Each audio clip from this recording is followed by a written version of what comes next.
All right, Ethan, we're recording and. You can go. You are, it looks like you're on mute. Have a chair. Or... Sorry, what?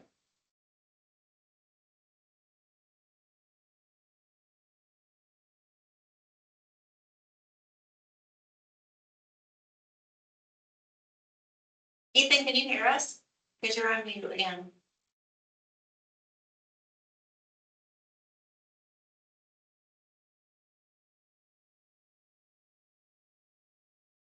And it's just you and Albert.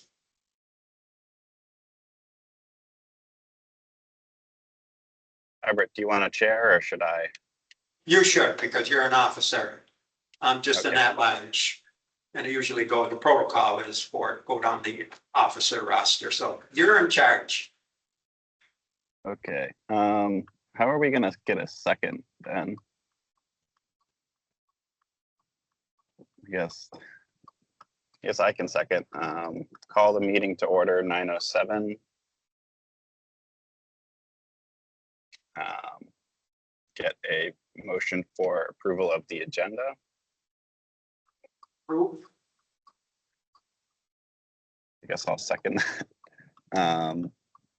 Robert's rules said, if it's a board that's smaller than 12 in number, it doesn't necessarily have to have a second. Now, I don't know what our bylaws say about seconding, but yes. Okay. I guess just, are there any opposed to the approval of the agenda? Hearing none, agenda is adopted by unanimous consent. Could I get a motion to adopt the minutes from the last meeting? Motion to approve the minutes as presented. All right, are there any opposed to the adoption of the minutes as presented? Hearing none, minutes are adopted by unanimous consent. And I will be right there in person in just a minute. I'm running a bit late, so sorry.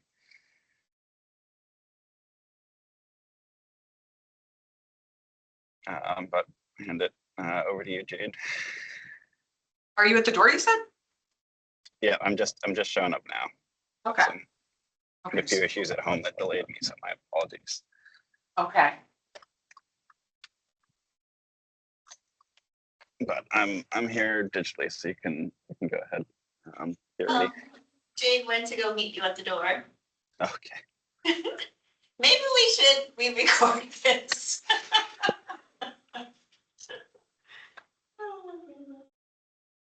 Start again.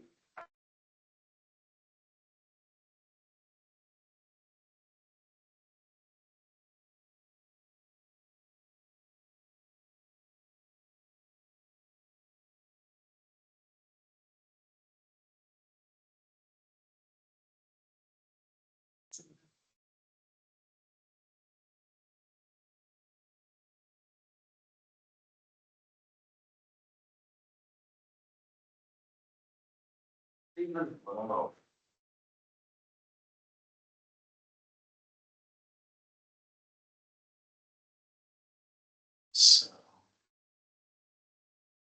public, non-present, move on to profit and loss report.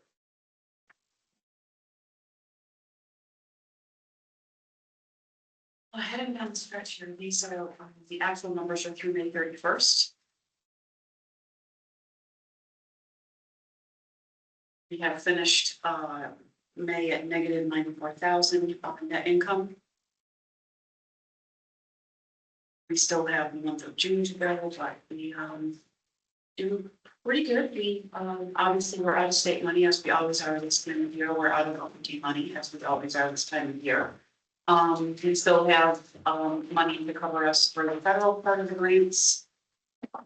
And as you can see, we've done a really good job in other current revenue this year, getting money from outside sources. And as far as our smaller grants, we've had several smaller grants that we were able to get from the states this year. A lot of it was moving money around, getting money for some IT equipment, getting some money for accounting bills. We still have money left over for the demo and paving of the lot across the street, which will be, I think Jade's getting bids on that right now. As far as our expenses, we moved quite a few chart accounts around this year, working on that to get it all settled up. So there's a lot of mishmash of red and black in here, but most of it's because of a lot of the moves we made. But all things considered, with everything we've been through, I think we have done a good job of keeping expenses under control. And there's where we stand right now. As of 5/31, even though our net income was negative 94,000, we still had $655,000 in the bank and $933,000 in our CDR, which will mature in October. So, all in all, I think we're in good shape for the coming fund of 2027 in Medicaid. Looks like it was. Quick question, the OND, is the program being topped up with reserve funds or?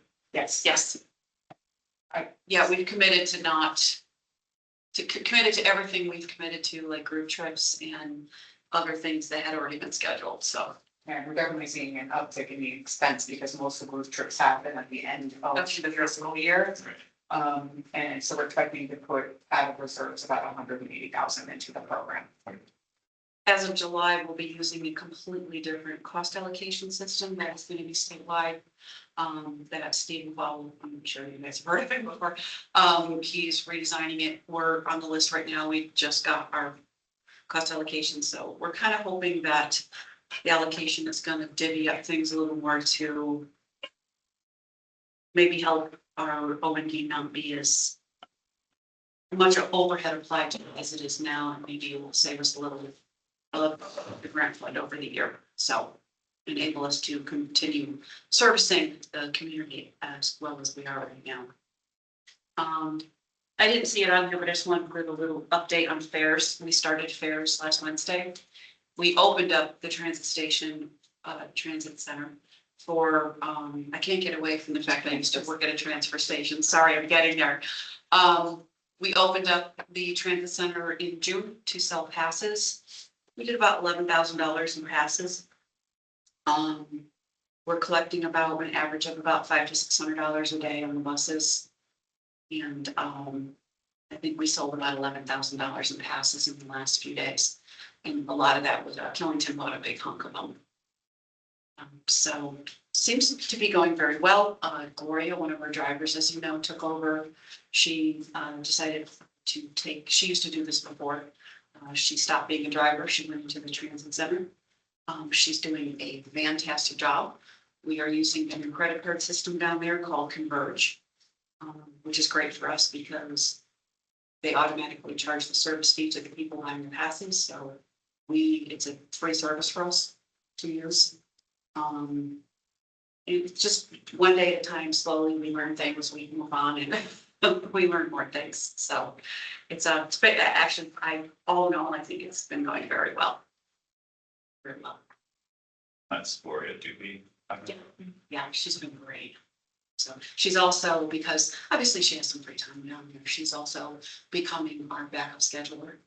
She's training to do that, and she's been doing a great job with that as well.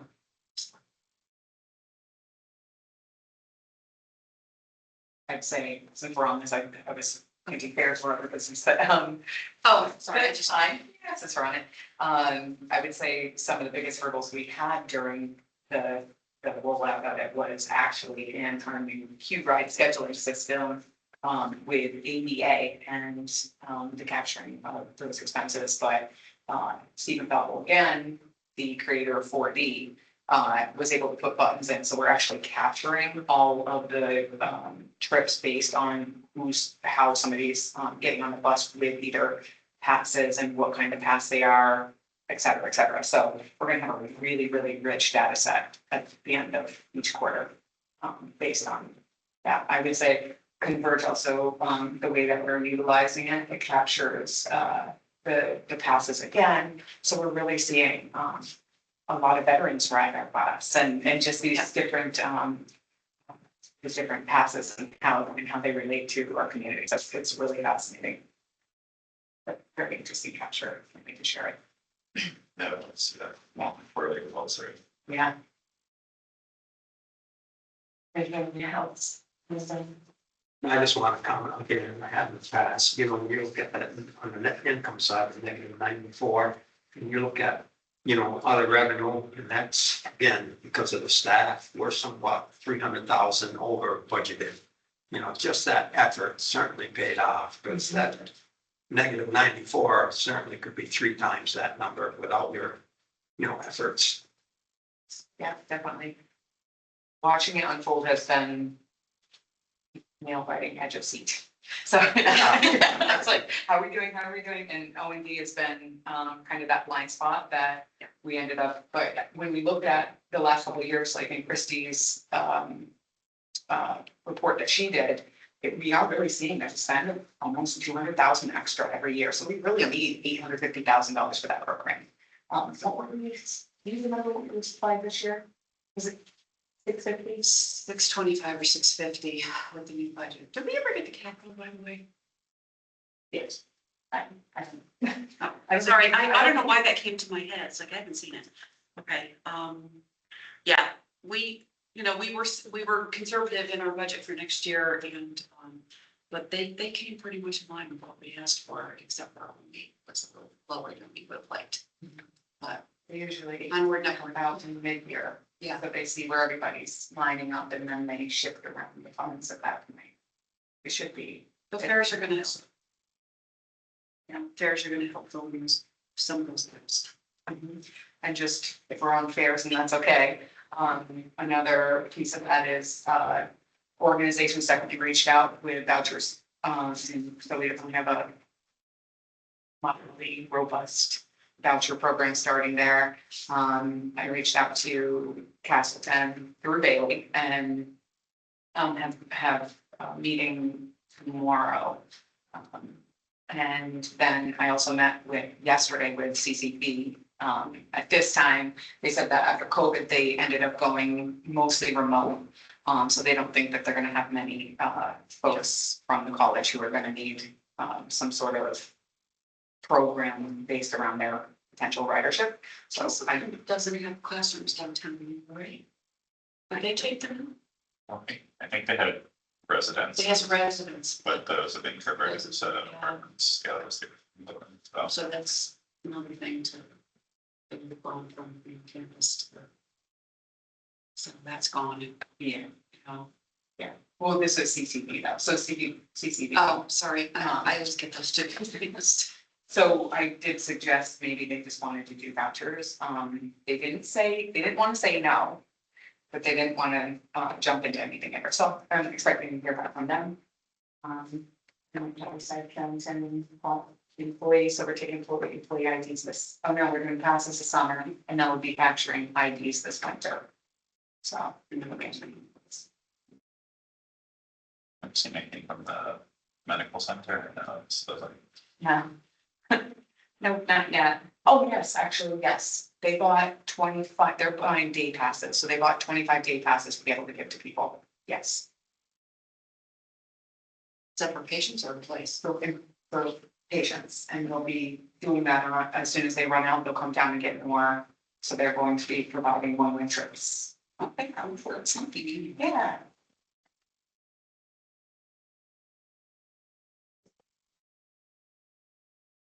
You know, flight passes. Sorry. I didn't see it on it, so I just started yakking it. just on the medical center, you know, is they just giving them like one way for discharges, or there's nothing, they have to get themselves there, or? Yeah, I'm not sure if how they're utilizing them, but we do have our quarterly meeting and I'm definitely gonna find more information on how that's going and what they're utilizing. So I'll definitely get that information for you.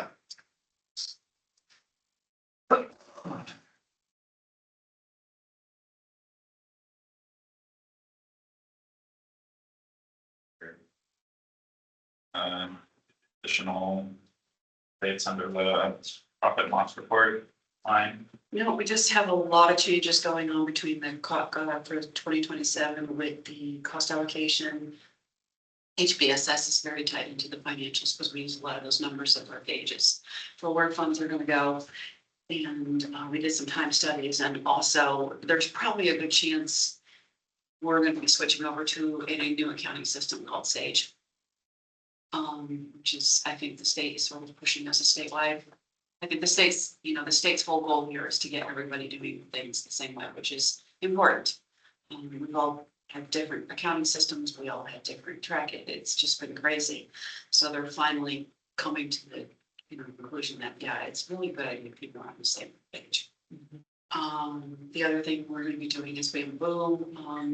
We're switching over our payroll in 2 weeks to, from QuickBooks Online, payroll, which has been, I don't want to say a disaster, but it's been a monster to try to rein in, and it's just not doing what we need to do. Bamboo looks, with Stacy overseeing it, is going to be great. It's a lot more user friendly. It's a lot more, it's just more user friendly, and it's going to give us a lot more power in between HR, payroll, and finance. So. And another piece is with the simplified cost allocation. Around January, all of the finance directors around the state and public transportation finally heard, their voices were heard, and so VTA created a statewide finance meeting that is held monthly, but now it's kind of scaling back a little bit, or ramping up. Hence, because now there's a subcommittee for choosing the next unified software for finance. But one thing that did come out of that was there was the recognition that in the direct and indirect expenses, really annually, we can only have 15% indirect. We were able to break down the buildings based on how they serve the industry. And we were able to, what did we end up at? 13%, 13.2%? Something like that. You're down there, so we're well within the range, which is really nice. So all of our expenses, except for that 11%, are going directly to operations. It's all the direct expense. Yeah, I attended a seminar 2 weeks ago, and that was held by the state of New Hampshire, talking about indirect and direct costs and federal grants, and how we really need to tighten up what we charge to a federal grant. And it's things as wild as, if you buy pizza for your staff, that you can't put that against your federal grant, it's not chargeable. Just all these little piddly things. One of the biggest ones though was all bonuses. If we do any bonuses, they all have to be on a documented performance. We can't just handle bonuses, like at the end of the year, because you did great or what. There was just a lot of detail to it. So we're gonna be digging that. I think it's the 200 CFR gives it. CFR 200, if you want to, if you ever want to sleep some night, you can almost send you a here. But there's a lot of detail in there. So we have to start being a little more careful what we put in there. Be very careful about it.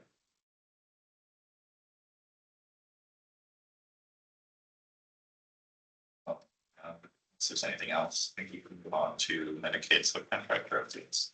Okay, so we're past July 1st. We've been having weekly Medicaid contract meetings, we being the VTA board.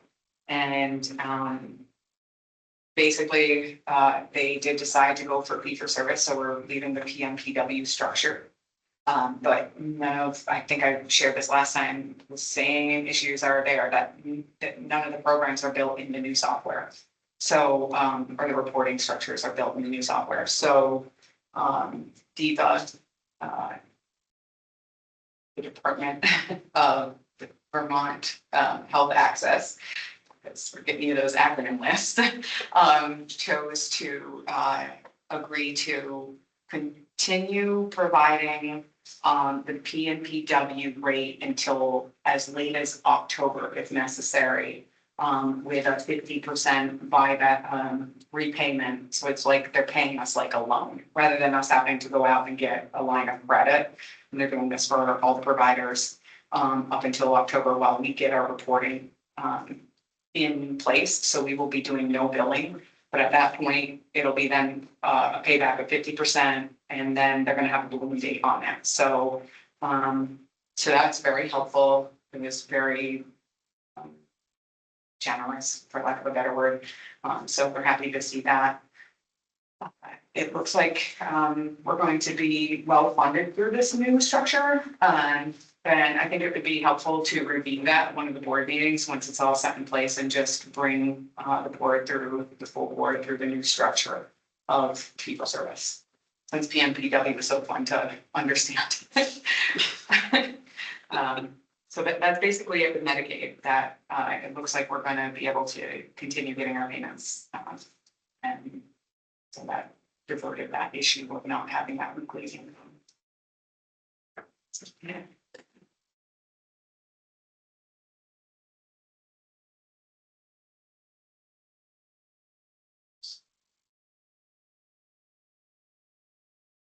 All right. Move on to AI policy review.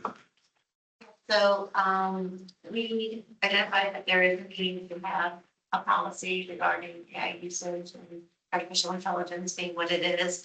We collaborated with SimQuest, who is our IT vendor, who manages all of our systems, making sure that it is also in compliance with what they foresee, working with us and moving forward. So, I'm giving you guys a short version, because kind of skipping through, the purpose is basically just to secure and stay in compliance and use it in a professional manner. It applies to all Marble Valley employees. We are looking to approve the usage, identify what that is, so brainstorming, provide clarity, technically along those lines of documentation. And at the data classification levels, their suggestion was public, internal, confidential, and restricted. So those are other options to make sure that we are in compliance with what they need first and what we need to make sure we have standing as well. Department specific examples, I thought this was really great. So marketing communications, so drafting, refinements, even human resources, which I love, that holds me accountable to make sure I'm staying unbiased in my recruitment. And then you have administration and operations, so helping with those internal communications, finance again, formatting non-sensitive financial reporting, and even for research, depending on that non-sensitive. So prohibited uses, which gets into kind of like the opposite of what we're looking for departmentalized, entering and uploading confidential, just using it for the sole basis of employment, which I've just spoken on again with finance, and even with medical operations and decision making. And then uploading internal documents, making sure again that it's in that classification of, is it public or confidential? It's really not as long as it is spacing. And then again, just to understand like what the risks are, hallucination of incorrect inputs, but again, biases, discrimination, DEI is very important. Data leaks to make sure we're using the correct platforms so that we don't have one of those, okay, we need your credit card information to get your data back.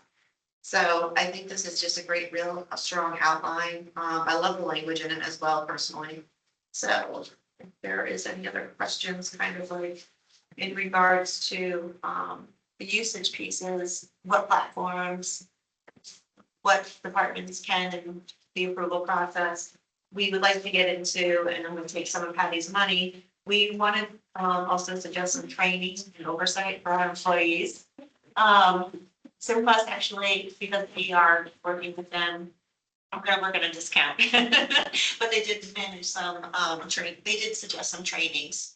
And I think based on our demographic here, I think it'd be really important for people to understand what it. Oh, Sweet. I just want to add to that. I know that a lot of organizations, or a handful that I've interacted with or talked to about this idea of or anything that I've read about the idea of having an AI policy, aside reducing risk and informing staff. Some businesses actually use them as a mandate for performance. We did not do that in here at all. We're just giving more or less a guideline. So again, that we have something in place, in the event that something happens. Maybe in the future we will look Yeah. at So, mandating as a performance standard, but not this time. I see the paragraph here on approved platforms and tools.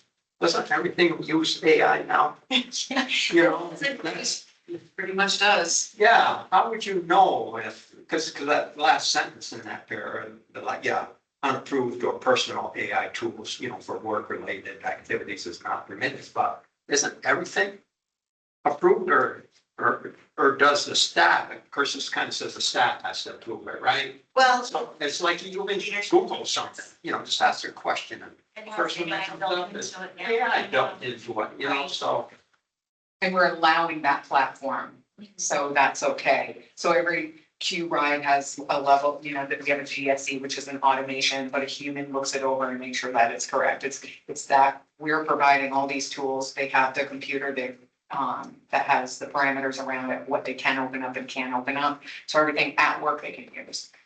Bringing something at home into the, maybe, Okay, I so, don't really have a great example, but Chat GPT, we don't really use here. We use Copilot.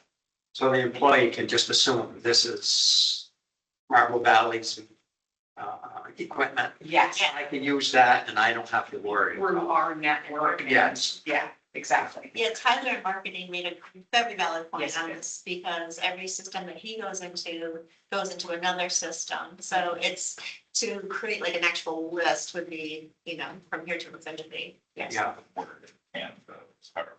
Things. Yeah. QuickBooks Online is completely AI. It yeah, matches up our bank state, it matches up our bank and invoices and stuff like that. So we have to manually go in and recheck it. And it's wrong. But it's, it actually creates chaos, yeah, but. I couldn't fathom somebody saying that that's an approved platform going through everything, and saying Yeah. that's approved. Yeah, It's in everywhere now. that's why the language is pretty vague. Everything we have here at work and that we're using now is approved. Yep. It's through our network Yep. and, yeah. In terms of the LLM specific, inputting Tom's AI tools, I can say is Copilot the only one that's really approved. Currently, yeah. And the only reason it's approved is because we use Microsoft 365. And I did talk to a specialist through our IT department or our IT managers, and he did say that at this time, Copilot is actually one of the safer ones to use, so. We talked about upgrading the business and again, determined at that time, at this time, that it's not a necessity.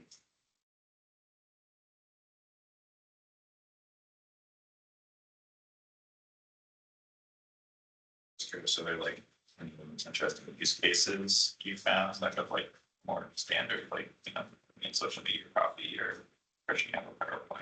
I think it was Stacy came and said that was recognizing, I don't know exactly what the origin of that was, that you were reading and we agreed we needed a policy in place. So, I'm a big Society for Human Resources Management. It's like our Bible. We're seeing so many things coming up in conversations. Also on a nation level, the nation being what it is, on that level as well. And I granted, we're not, dealing with high security, but it's just such a critical tool to have in place. And I'd like even to have somebody in management to go for training to volunteer. And I even at that level, I think is so important.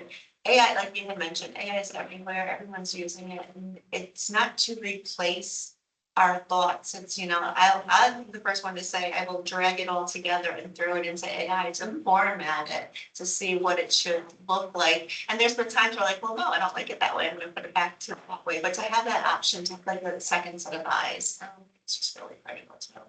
And I think we're, at least I remember reading an article about where a business, had let somebody go or something like that, and there was nothing in place. And so the rebuttal to the reason why they let the person go fell through because of the fact that, sorry, you don't have a policy around this at all, so you really can't say anything because it was based on an AI situation, so. Definitely good to get that. So, I know because I'm retired, I don't have the opportunity to come across AI policies, but this is the first AI policy that I've seen or read, on the municipal side. We don't have any AI policy. We have code of ethics training, but when it comes to AI, there's no mention of it. And so this was the first. It was eye-opening. Yeah. And yeah, it certainly was informative and enlightening. Yes. Excellent. yeah, we don't have any either, so. I don't know, this would be looking for a recommendation. Yes, from the board. I'll make the motion that we recommend to the full board to adopt the AI policy as presented. Has been made. Opposed. Hearing none, motion is adopted by unanimous consent. Thank you. And maybe, yeah. So moving on to other business. Okay, so, theirs was part of that, but, what is left behind is, the Killington. Let it go. Other business, sorry. So, the Killington businesses, i.e. Car Group, has multiple, night establishments and restaurants up on the mountain, as we all know, or I think we know. And they did reach out, and a handful of businesses are looking at returning the Killington RKC service up until 11 p.m. and have asked for pricing on that. Which means that we would be going till midnight again. We are entertaining the idea. Really great, waiting for Ron to get back to work on that, but we're gonna give them some preliminary numbers on what that would look like and just explain to them that we still have to look at operations more deeply before we can actually go that way. So we're gonna give them two options. It did sound like they wanted to stop, maybe not necessarily go all the way to the top of the mountain, but stop in their area and this, so that it's, because they're gonna pay for it. So, just more or less, bringing that to the committee, saying that there is interest in late RKC this year for this upcoming winter season. And more to come on that. So that was all I had for other business. There's plenty of other business, but that one was most in the works, that has pretty substantial impacts to our service. Apart from the money, is there any concerns on the driver capacity side, or is it really just, there's the money for the roof and. Yeah, there is a concern on the nighttime coverage side, especially we've redeveloped and restructured the preventative maintenance to accommodate the time reduction that we had this last winter, which worked out really well. Again, some of the bigger concerns were the roads later at night, the less they're taken care of because less people on the road and it's a little more sparse on the cleanup. So those concerns are still there. And that's why they would rather just keep it the way it was to the 10 o'clock. But they're really asking for about 11 p.m. And they're going to give us their numbers to substantiate it. The ridership is, a volume that makes sense, then we'll probably want to do it. Get those people back down into Rockland safely. I guess they live down here and they're all working up. See. Any thoughts on that? On bringing that back? The committee? As far as all we went through this last winter to scale it back?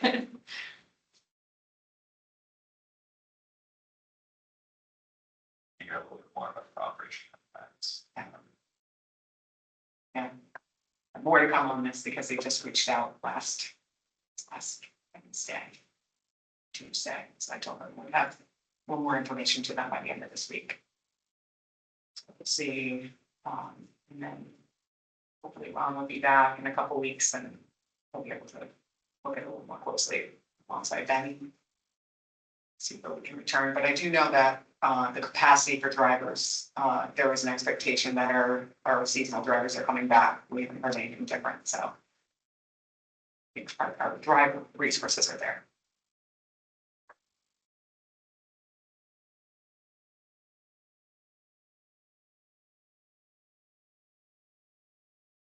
Is there cause for executive session today? We guess without Devin, no, right?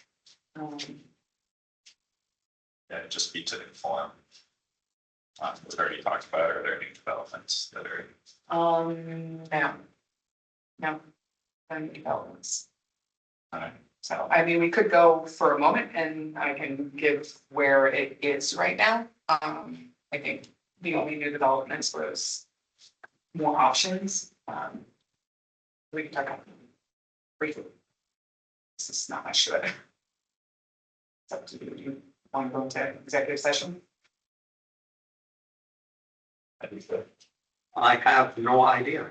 You know, what the discussion would be, you know, around, so. We have it, we sound matters. We'll be back, Carla, for you. Okay. You know, if you think there's a need. Yeah, let's go into it and just, and we can talk about that and it should be rather brief. So, Yeah. okay. And that's all. Any questions?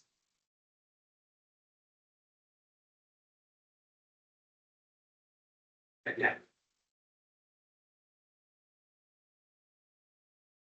You need a motion to go into executive session for the purpose stated. yeah, you need to find that there's a reason to go into executive session in one motion, and then you need to enter it in the second. You guys say language you got from the ICP. Yeah, I move that premature general and public knowledge regarding the personnel matter of hand would put the board at a substantial disadvantage because of the sensitive nature of the personnel solution.